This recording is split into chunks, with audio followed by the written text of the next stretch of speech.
Welcome, everyone.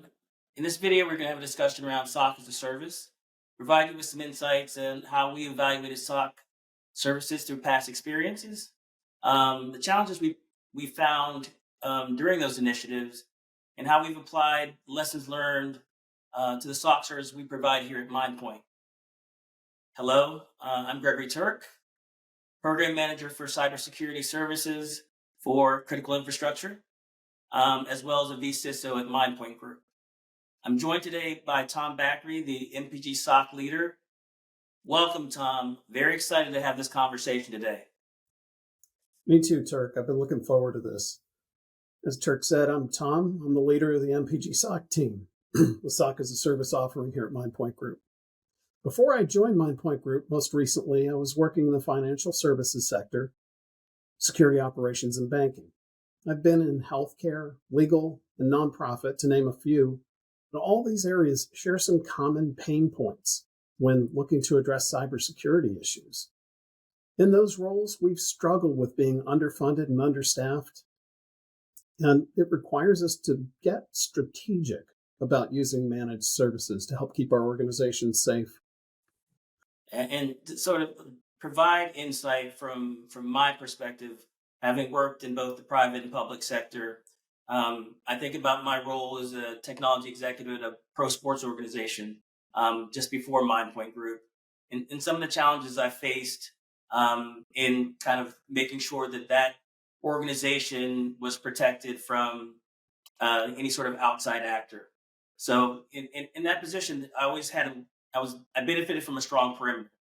What was a problem for me were an undocumented interior that had a lack of controls, the idea of insider threat because it was a very transient sort of ecosystem, and really internally a lot of erratic user behavior. And if you think about my role when I started, before SOC-as-a-service, I was actually doing my own threat hunting. And this is something that executives should not be doing, mainly because you neither have the expertise or the time to do that. So what I found was I was using like a soccer analogy. There's this like phenomenon where you sit back as when you're under siege and absorb pressure, and then what you're basically doing is looking for opportunities to counter. In this instance, my counter was I need to seek outside services to kind of come to my aid. And that's kind of where I see MPGSOC coming in as that aid to help us move to the next iteration of our, increasing our security posture. I've had experiences with these organizations that I've worked with in the past where I think the organization gets the information security is a thing. They see the headlines, they see other competitors and other organizations that are falling victim to terrible things like ransomware and business email compromise and the vulnerability of the day. And they want to address it, but I feel like oftentimes there's a lack of a real understanding and appreciation for what's involved, and they have a tendency to expect you to do it with what you've already got. Okay, to buy a tool, okay, we'll be good then, right? But no, sadly, the answer is chances are you'll probably be worse off than you were before you bought the tool because you don't have the people and you don't have the expertise to be effective with it. And it will dilute your efforts in areas where you are competent. So, I think a big concern is I think there's an education opportunity. There's a moment that you have to have internally in your organization in that dialogue to help them understand why it's important to work with a strong security partner who collaborates with you and learns about your organization to help you to move it to the next level. Yeah, and that kind of takes me to another lesson learned or insight that I've gotten through moving through this process. I like to think of, you know, cybersecurity or cyber wellness. You know, I sometimes now think that cybersecurity is a misnomer or a mischaracterization because we're really talking about cyber resilience. And if you can draw a parallel between your physical wellness and cyber wellness in today's threat landscape, you can think of it as there's certain precautions you have to put in place to stay healthy. Um, and despite those precautions, the chances are you're going to become sick at some point. So if you crosswalk that to cyber wellness, you can think of it as it's not an if something's going to happen, it's a when. It's not. It's more how it will be, how sick you will be at some point, and how fast you're able to recover based on processes you put in place. So again, not cybersecurity, more cyber resilience. Um, and Tom, I mean, does that ring true for you? Turk, it absolutely does. I think a lot of us sadly are in denial about it. That that we think, well, no, we're not going to show up in the headlines in that bad way. And certainly we hope that none of us have to go through it, but the defenders have to be right all the time, all the time. The attackers only have to be right once, and the odds are not in your favor that you aren't going to have an incident. And how you're able to successfully navigate that incident and recover is is vital. Your organization has to have a plan, and you have to have the resources that you need to be able to guide you through that. So I think it's absolutely true that it's not if, but when. And that's kind of what I see like as the real value proposition for organizations looking for SOC as a service. We talk about the Amazons and the Microsofts, the Googles of the world, and they're these large organizations that can afford to have a SOC in house. Um, so if you're a small or medium business, um, there's a real if you think about canned answers of why you would do it, there's cost efficiency. There's the ability to place what would be your discovery in house, bring the hiring, the onboarding that is taken away if you adopt this service. And so I like to think of SOC as a service, MPGSOC in particular, as being evergreen based on our processes. And you think about it from a people, process, and technology perspective. Um, the people are yours, but you don't have to do the care and feeding. The process it simplifies your overall processes, but you don't have to worry about the refining, the tuning in, the configuration. And then finally, the technology is completely obfuscated. And likely it's something, if I'm looking at cost efficiency again, I'm looking at it as maybe I'm not able to afford these best of breed tools and bring them in house and have to then spend time making sure they work and they're fully tuned and configured. And I see that as another reason why if I bring in that trusted partner to help me with this process, um, it's going to help me dampen the noise from everything I see in my environment. That maybe because I am um, inundated with alerts and telemetry data that I can't make sense of, and need that added hand. So I'm trying to think, Tom, do you see like a similar value proposition for when you come in and service your clients? I definitely see that. I gotta say, I think that a lot of the folks who are watching this have already figured out that they're they're not going to do this themselves. And maybe it's because their organization doesn't have the commitment to that level of investment. Maybe it's because they recognize that there are existential threats to their organization that are going unaddressed. Um, there's any number of reasons that we arrive at the decision that we need to find ourselves a cybersecurity partner to help us navigate the complexities of the ever-shifting threat landscape.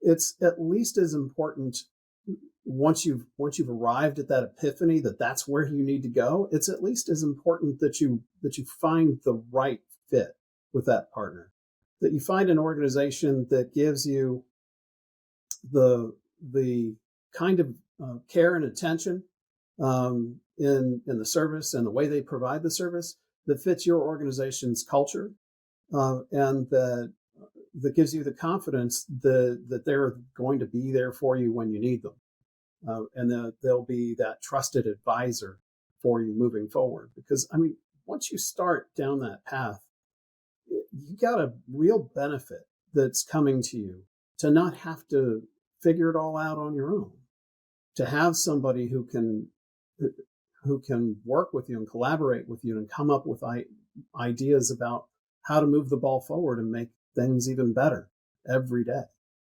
And that, as an extension of that value proposition, I think highlights that all SOC as a service are not created the same. If I keep coming back to the idea of cost being a major factor in this, but if you have a champagne appetite on a beer budget, there are certain things that go missing in your whatever solution that you come up with. I may want a very robust, best of breed tech stack, but that may not be available to me based on where I sit, what organization, and I think that's prevalent throughout organizations. So what I'd like to key on was the quality of the relationship with the person that I bring in. You spoke about the trusted partner or trusted advisor, and it's the quality of the service, the quality of the communication that helps me understand what is going on in my environment, or because I don't have that expertise internally. And so I kind of want you to speak to the quality of the service that the MPGSOC provides. So, Turk, I got to tell you, I can't agree more with you that not all partners are created equal. You really can experience a pretty broad range of quality of service. And one thing that I find particularly important is whether or not my partner is responsive to my feedback, whether or not my partner is learning from me. And I think one thing is that the response that I get from a managed services partner when they get an incident or an investigation and they feel like they've gotten to the end of the road, then maybe I don't agree. And maybe I'd like to ask them for more or for different things or to do something differently. How does that partner respond? Are they open to the feedback? Do they learn from it? Do I end up repeating myself all the time? What am I getting from my partner in terms of the growth of the partnership, in terms of them really starting to learn about who we are and how we do business as their customer? So, that's a critical area. I think another critical area is whether or not they are providing a quality service right out of the door. I've experienced partners where they basically just collect the alerts and kick them over to me. Well, that doesn't really save me a whole lot. I mean, I could just install a piece of software that can probably do that. What I need is for them to actually do some investigation and for them to be able to communicate to my team so that we have an idea of what stones have been turned over. And we have a real appreciation for the quality of the work that went in and whether or not we agree with the assumptions and the assertions that are being made. So again, to your point, not all partners are created equal, and you really need to make sure that they're the right ones in terms of how they're handling it and how they're learning from you. Yeah, and so that trusted partner and that relationship that's built, um, through that onboarding process, and just how you can feel from the output that there's a value being added to your organization. Um, that when that thing goes bump in the night, you have the confidence that it will be answered, it will be investigated, and you'll receive that notification that all is well. Um, so going back to kind of the soccer analogy of absorbing pressure, and this with this inability to meet all of all the attacks, all of the threats. I like to think of MPGSOC as that counter, that way out, that way through to move forward. And I think, Tom, that the idea of that trusted partner being there with you, walking shoulder to shoulder along this journey is a big part of the value add. But lets you see and communicate that throughout the organization, typically up. So I going back to that soccer analogy, when something goes bump in the night, you have the confidence that that incident or that problem, or hopefully not the compromise, but that there'll be visibility, there'll be a mitigation, there'll be a path forward. So I see in that soccer analogy of sitting back and absorbing pressure, and looking for ways to get through, to counter, as our offering. MPGSOC is that counter. And we want to help you reduce your complexity. We want to move your organization from reactive to proactive, and overall improve your cyber well-being. Tom, I just want to give you an opportunity here to kind of just close this out with any additional comments, thoughts. Yeah, I just want to reiterate that once an organization comes to the realization that they need a good security partner to work with, they need to make sure that they're choosing somebody who they can trust to carry that mission out with them. Somebody who's going to listen to them and grow from them and help them grow their cyber maturity.